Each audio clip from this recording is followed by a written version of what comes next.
కారణాలు ఏమైతే ఏమి కానీ ఆంధ్రప్రదేశ్ నుంచి అమెరికా వరకు ప్రపంచాన్ని కష్టాలు చుట్టుముట్టాయి. ఈ కష్టాల జాబితా కూడా చాందడంత ఉంది. ఇప్పుడు ఈ చాందడంత జాబితాలోకి మరికొన్ని కీలక కష్టాలు చేరబోతూ ఉన్నాయి.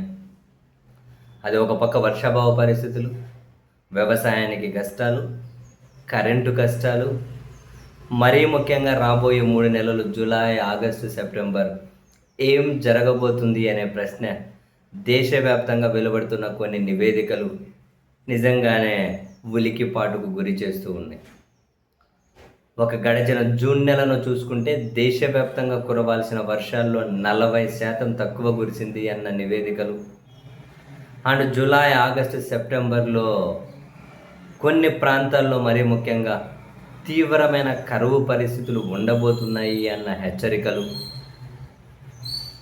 అండ్ ఈసారి విద్యుత్ అవసరాలు తీవ్రంగా పెరగబోతున్నాయి అన్న హెచ్చరికలు, దానికి కారణాలు కూడా బేసిక్గా పవన విద్యుత్ ఏదైతే ఉందో ఈసారి ఎల్నినో ప్రభావం వల్ల ఆ విద్యుత్ ఉత్పత్తి కనీసం 38% వరకు తగ్గుతుంది అన్న అంచనా. సో వర్షాలు తక్కువ ఉంటుంది కాబట్టి జల ఉత్పత్తి ఖచ్చితంగా తగ్గుతుంది.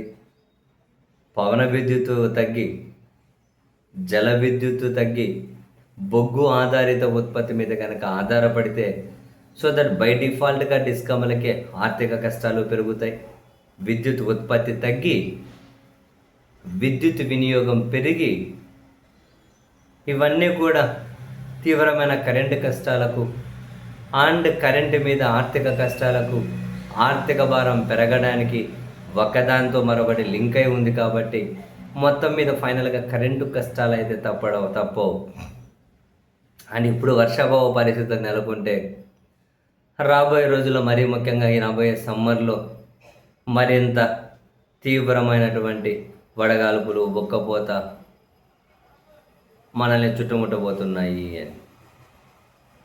సో ఒక రకంగా చెప్పాలి అంటే ఈ కరెంటుకు సంబంధించి 97, 98 లాంటి పరిస్థితులు నెలకొనబోతున్నాయి అని దేశంలో చాలా నివేదికలు రోజుకొకటి ఆ నివేదిక ఫలితాలను వెల్లడిస్తూ ఉన్నాయి. మనం చూసాం రాయలసీమలో 4 జిల్లాలు కూడా రెడ్ ఏరియాలో కలుపుతూ కేంద్రం అనే నివేదిక ఇచ్చింది. జూలై, ఆగస్ట్, సెప్టెంబర్లో తీవ్రమైన కరువు పరిస్థితులు రాబోతున్నాయి అని. వెరసి ఏం జరగబోతుందో, ప్రజలకు ఎలాంటి కష్టాలు చుట్టుముట్టబోతున్నాయో చూడాలి. రాబోయే 3 నెలలు అత్యంత కీలకం.